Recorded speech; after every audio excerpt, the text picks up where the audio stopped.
As everybody knows, the U.S. Army, when they were choosing their new sidearm, said no to Glock and said yes to the 6 Hour P320.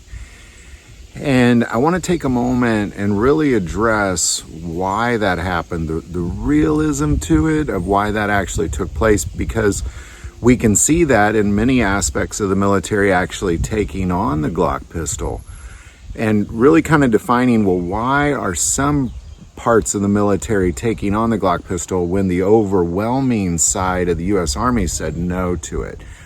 And that really is going to define why that happened, because ultimately they wanted a modular pistol. Let's start there, where you can kind of interchange parts, where you can have kind of a compact grip with a full-size slide, or a compact slide with a full-size grip, and you can interchange the parts.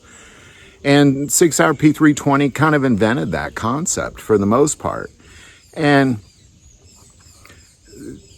a lot of people suggest, well, that is why. That was the big reason why. That was not the big reason why, because now what we're seeing is Glock has actually made all sorts of modular capabilities with their handguns.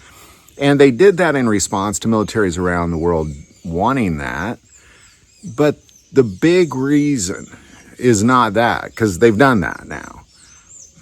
And the U.S. Army will continue to say no to Glock, simply because of a lack of external manual safety. And that's really what it comes down to, because 6 Hour, when they were working with the U.S. military, essentially took their P320 and put a manual safety on it. Voila, problem solved. Glock did not do that. Well, why did the military need that so bad? Well, and how come then there's some branches still using it? Like, if that's the big deal, why are some branches in the military using the Glock? Well, it really comes down to big military or small military. And kind of what I'm getting at is the branches of military that are using Glock are the special forces, Delta Force, places like that. These are people who are very experienced and very qualified to use handguns. Whereas in the Army, you have probably tiny little percentages of people like that, but the overwhelming is, Bubba from Mississippi. And, you kind of got this sense of, you kind of got Bubba, and then you got everything in between, two people that could probably qualify for something like Delta Force, but they just enlisted into the Army instead. And you have kind of everything in between. So the U.S. Army does not trust its recruits to handle a striker-fired handgun without a manual safety. And that is a real thing. That is the realism of it. They'll trust their Delta Force and they'll trust their advanced soldiers with it, because they see it as it's just something that's eventually somebody's going to accidentally shoot themselves pretty consistently. So they're just not going to risk it. Part of the general big military of the U.S. Army requires that manual safety. It's how it all really is. It's just the real part of it. Again, it's because you'll see, the Delta Force and all of them, they're using a Glock pistol, no problem. But the U.S. Army as a whole is not going to allow their fresh recruits to be armed with a Glock pistol, because they just simply don't trust them to be able to handle that type of handgun. And regardless how you feel about Glock, I love Glocks. I believe that it would have made a fantastic sidearm for the U.S. military.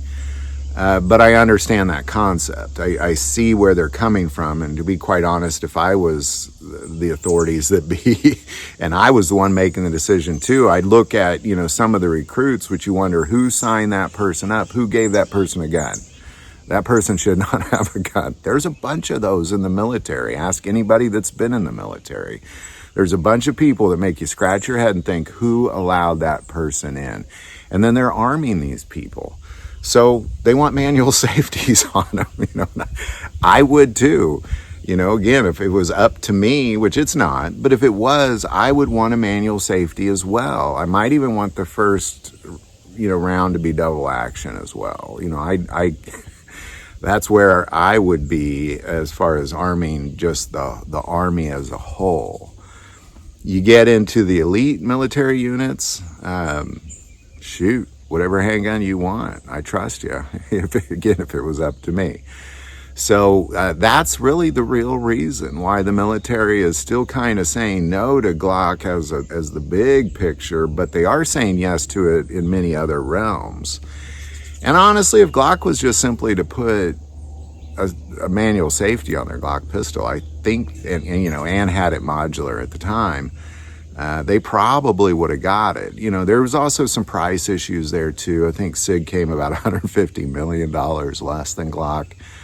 That's a pretty significant number as well.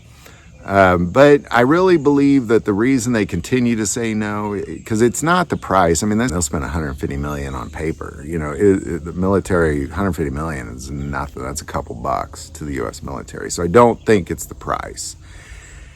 And it can't be the modularity anymore. And it could be decisions have been made and they're not changing anything, which I believe that's strongly what it is. But until Glock gets a manual safety on their handgun, at least for the military, because even if if I go out as a civilian and I go to buy a Sig Sauer P320, it's not going to have a manual safety on it unless I buy the M17 version or whatever, the ones that were actually made for the military, and they made them for civilians as well. They're going to have that manual safety on it, but I'd have to buy the military version to get that manual safety. Glock should too. I think there's a lot of people that don't carry Glocks because of that reason. I think they'd be wise to do that. But I believe that the military as a whole in the big realm of things is not allowing their common soldiers to carry Glocks because they don't trust them. Any thoughts or insight on that? Definitely put that below. Do want to take a moment and say most people watch the channel, not subscribers. Click that subscribe button. It greatly increases the algorithm and our ability to get these messages out. That link is below. But the most important part of this channel is we take prayer requests. So please don't ever hesitate to send that in. Thank you for watching this episode of God, Family, and Guns. And as always, love God, love your family, and love guns.